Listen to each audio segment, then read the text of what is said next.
السلام عليكم دمانتين ولا ليال وين السلام يا مال عبد الله ما أنت هلكن وراق ما كهيا وراق داس waxaan ku soo qoray 10 qodob oon isleeyahay wiilasha Soomaaliyeed ee walaaladaaya way ka faa'iideyaan haday ku dhaqmaan oo qoyskoodii heerkooda kula dhaqmaan waxayna gabar Soomaaliyan hay walaashin baan waan ka naxaya wiilal badan ayaa dhinaca maaragtay qoyska ku dambeeya marka 10 qodob maanta waxaan rabaa inaad dhagaha u furatid hadaa tahay wiil gabar leh oo xaaslana way ku anfacaysaa hadaa tahay wiil aan wali guursan meel dhigo oo hadhow ku dhaqan marka gabar heshid waa qodobka koowaad ee wiilka Soomaaliyeed oo raxmad ugu raxmad waa maxay raxmad waa tuu nabiga sheegay alayhi salaatu wasalaam raxmada horta qof walba ilaahay dabeecad sidoo u sameeyaa hadaa tahay qof qalafsan hadaa tahay nin qalafsan oo bir ah ogow reerkaaga ilmaha wana dib ugu qabaan hadalka jilici naxariis isku yaal dabeecadu waa labo midna waa mid ilaahay ku sameeyay aadan iska bedeli karin midna waa mid aad iska bedeli kartid mar walba qofka bini'aadamka dabeecadiisa wuxuu ka bedeli karaa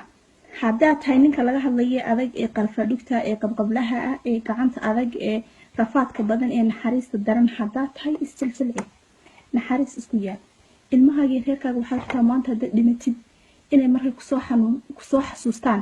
laabtii beer ka xanuunto oo dhahan hebel nin raxmad badan buu ahaa wanaagsan laakiin hadii bixi hada dhimatid lagu farxay leeyahay baraayana dhaafsay ka inkastoo life insurance ku jirinin kaas ilaahay baana dhaafiyay hadaa ninka tahay is ugu inaadero raxmadda waliga ugu qodobka labaad iska ilaali wiiliyo hadalka halbowlaha jira anagu gabdhaha taanu waxaanu nahay mashiin ilaahay maskaxdu nasiye mashiin ah waxa la yiri rag muruq u daawalay dumarna maskaxdeenu waa mashiin hadalka halbowlaha jira waa hadalkeeba hadalladaas waa hadallada halbowlaha jira waa hadallada qofka uusan waxba ka qaban karin مثلا maanta xaaskaaga hadaad ka sheegtid hooyanimadeeda waxa yani hadaad ku tiraahdid hooyo sidaas ah hooyo la mid oo kala maaran hooyo xun baa tahay yani hadalladaas waa hadallada qofka halbowlaha jira uusan ilaaweynin wax badanna u xusuusan doono dumarkuna waa mashiin iska ogow hadalladaas markaad ku dhahdin qofna horta ma jecla hadallada hadii maanta laga sheego wakaana father you are wakaana dad you are hadii wax laga sheego that would go to your core because aba inaad tahay fiican baad isku qabtaa ama aba tahayba what everyone likes in markii umaleeyaa naftooda inay yihiin hooyo fiican ama aba fiican marka hadallada halbowlaha jira iska ilaali qof gabadha qabiilkeeda waxba kama qaban karto ha ku caayin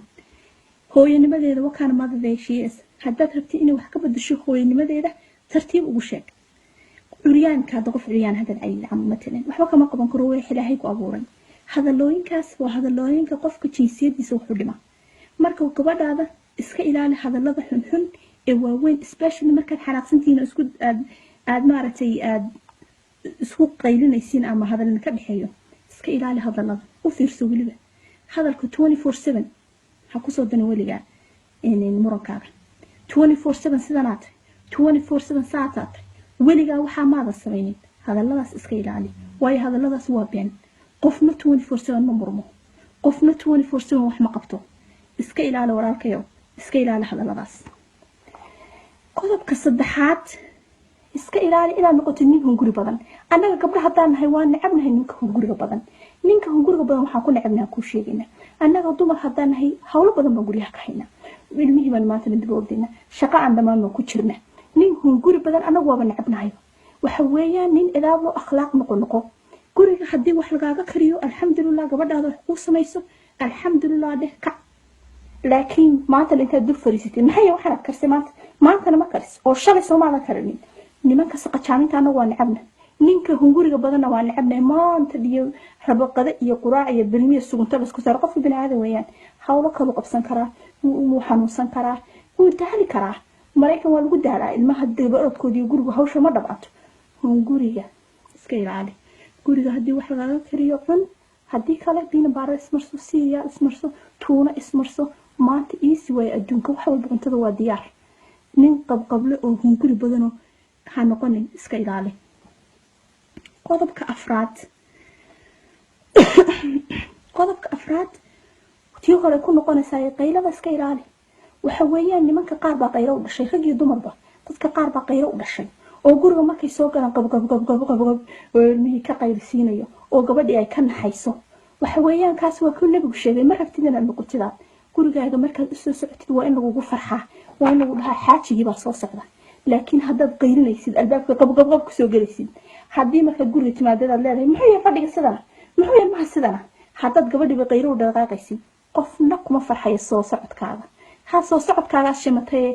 noloshadan cidi ku farxaynin dhimashadaada lagu farxayaa markaas qofka bini'aadanka lama dhigo qaylada iska ilaali niyahow haddaad tahay nin qaylo badan oo qabqablo ah iska ilaali reerkaaga iyo ilmahaaga waa inay kugu farxaan guriga markaad imaanaysid isdaji noloshu waa hawl badantay adduunku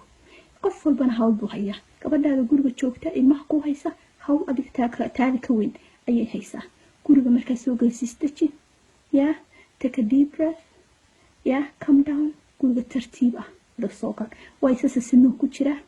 saasa adiga maxaan ku dhahay raxmadaad ku helaysaa ilaahay agtiisa saasa ilmahaaga iyo islaantaada kugu jeclaanayaan marka qodobka afraad waa in aad qayrada yaraysaa qodobka shanaad iska ilaali inaad noqotid nin gacan adag waxa weeyaan weliba siiba u fiirso haddayna xaaskaagu haddayna shaqaynin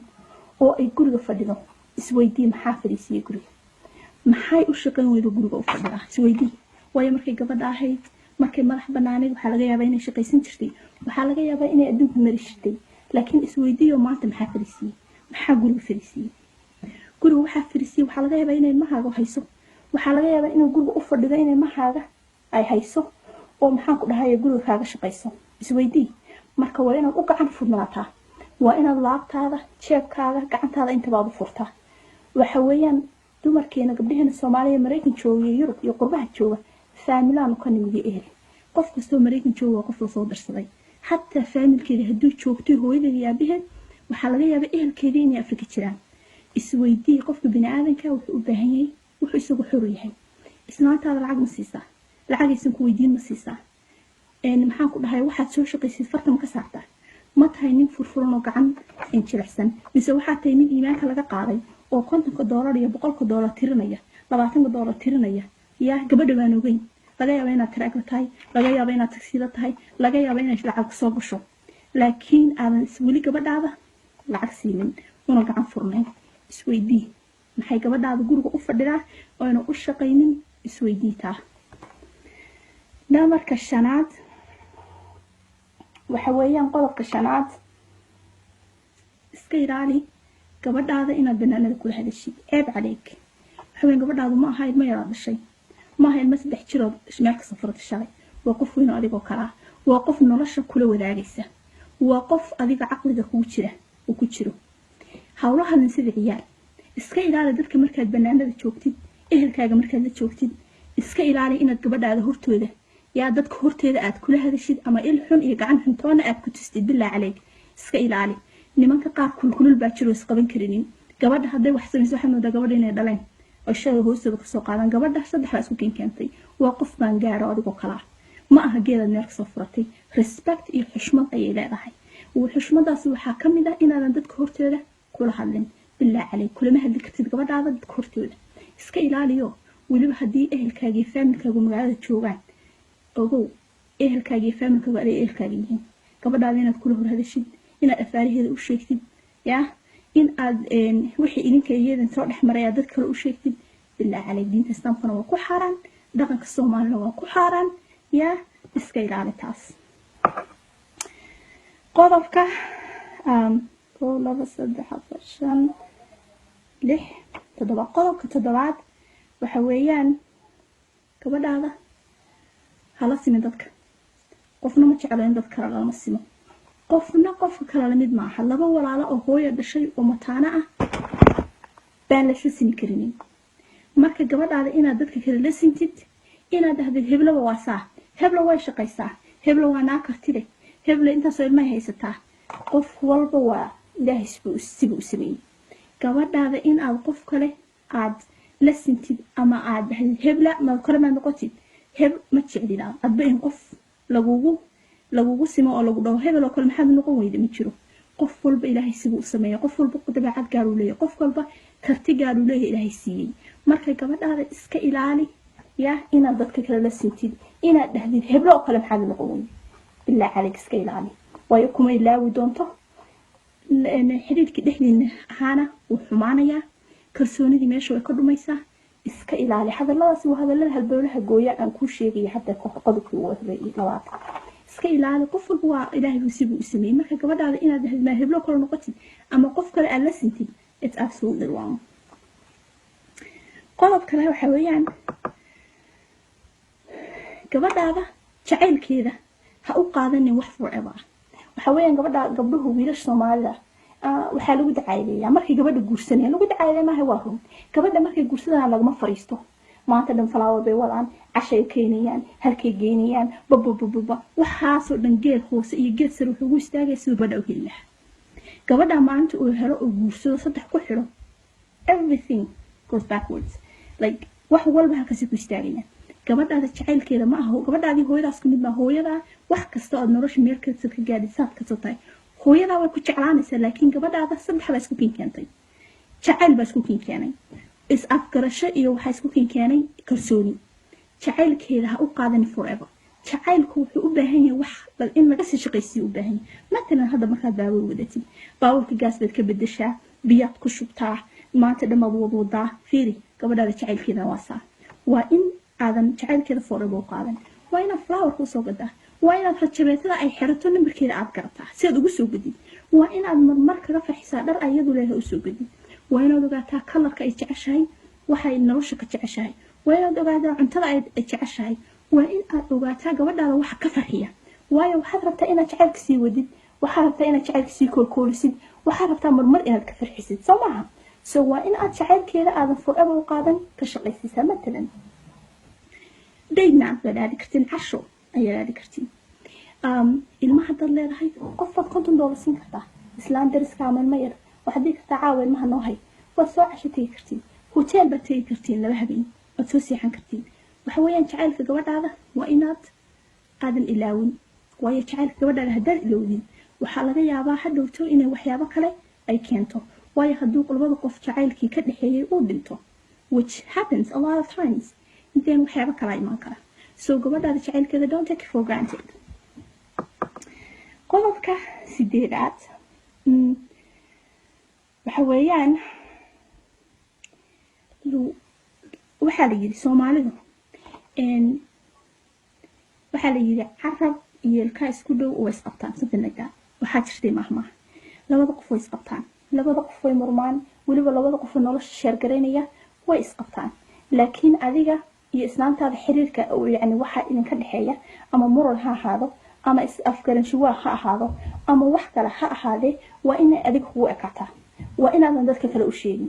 matalan waxaa laga yaabaa hooyada iyo walaalada inay magaalada degan yihiin iyo ehelkaaga absolutely wrong in aad wixii idinka idin dhaxeeyay aad u tagtid u sheegtid waxaa laga yaabaa khayr ku jiraa hadii idinka aad afgaran weeyeen lacalla waxaa laga yaabaa inuu khayr ku jiro in aadan qof aysan aqoonin matalan sida hadda nidaamka misaajka oo kale camal in aad u tagtid waayo dadkaas ehelka martid information kale waxaa laga yaabaa in aysan rabin inay ogaadaan waayo bariyo kale haday dhacdo waxay rabtaa inaan maartay lagu isticmaalin waxyaabihii hore marka waxa adiga saantaada in ka dhaxeeyo waxay doontaba ha ahaatee waa inay adiga ku koobnaataa waa inay iyada ku koobnaataysan qof kale aadin waayo maxaa dhacaya matalan maxaa dhacaya hadda informationkii adiga iyada ka dhaxeeyay ama is afgaradkii in ka dhaxeeyay labadiina aad hooyada u sheegtay ama walaasha waxa dhacaysa kalsooni darro isnaantaada kuma aamini doonto hadhowto waayo kalsoonidu waa shay waa muraayad oo kale galaas hadda muraayada hadduu joogo ma la isku keeni karaa ma la isku kabi karaa maya marka waa inaad iska ilaalisaa in aad kalsoonida labadeena idinka dhaxaysa adiga iyo xaaskaaga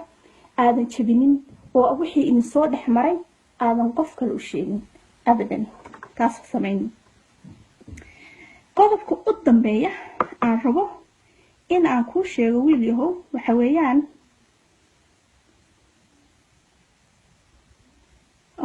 tan waxaan maraya kuwii hore ku noqonaysay in aadan gabadha aadan dadka hortooda kula hadlin matalan waxaa laga yaabaa hadda inaad isku xanaaqsan tihiin ama wax idin ka dhaxeeyo fiirso hadalka ma aha kaliya labada qof hadalkooda hadda waxaad arkaysaa laba qof oo isqaba oo isku xanaaqsan oo meel babliga jooga waxa weeyaan wax la dhaho body language baa jira body language-ka waa qofku soo taagan yahay garbihiisa soo u dhisan yihiin wajigiisa maaragtay murqaha wajigiisa soo isticmaalayo inuu indhaha isku qabanayo waraga ay tahay mid baan kuu sheegayaa dadku badanaaba waxay jecel yihiin inay arkaan farxadiina amin qof xaasida wuu jiraa waxaa laga yaabaa qof xaasida inuu magaaladiina joogo laakiin almost dadka badanaaba 90% of the people waxay jecel yihiin inay arkaan laba qof oo happy ah hooyo iyo waxay jecel yihiin inay arkaan wiil iyo xaaskiisa oo isku happy isku ah oo wada socda oo wanaag xiriir wanaaga uu ka dhaxeeyo marka adigu aad dadka gabadha horteeda kula hadashid ama aadan ogeyn jirkaaga iyo body language-kaaga suu yahay waxa weeyaan marka u horeysa ilmahaaga iyo gurigaagii qalalaasad ku ridaysaa ilmaha badanaaba oo ilmaha horta marka hore waa inaad ogataa number 1 hooyada iyo aabaha inay yihiin adduunkii ilmaha waayo cid kale ma yaqaanaan ilmuhu adiga aabaha iyo hooyada unbay ku arkaan adduunka labada qof ugu muhiimsan inay yihiin marka labadiinii waa in aad sidii dad waaweyn u dhaqantiin waa inaad ilmaha horteeda iskula hadlin waa in matalan haddii wax idinka dhaxeeyaan aad ku xalisiin meel aan idin arkaynin waayo maxaad samaynaysaa haddii aad gabadhaada ilmaha horteeda kula hadashid waxaad samaynaysaa ilmaha noloshoodii oo dhan baad maaragtay dhibaato u keenaysaa waayo ilmaha hooyadu waa number 1 noloshooda weeyaan marka haddaa xaaskaada ilmaha horteeda kula hadashid hadallo xunxun ku dhahdid qalaasii qof kale meesha ka kicisid ogow ilmahaaga inaad maskaxdooda burbur weyn aad ku keeni doontid oo sii socon kara ilaa iyo markay weynaadaan adduunka hadhowto marka iska ilaali in aad ilmaha hortooda ku wada murantiin insha allah khayr baan idin rajeynayaa dhammaantiin waa maal cabdilaahi afhayeenka dumarka mar kale videoga waxaan usoo duubay in walaalada Soomaaliyeed ee wiilasha ah aan uga faa'iideeyo qodobadan aan u maraynayo in ay anfacayso gurigooda iyo qoyskooda insha allah fadlan share garee videogan dadka la share gareysay uga faa'iideystaan insha allah assalaamu calaykum khayr baa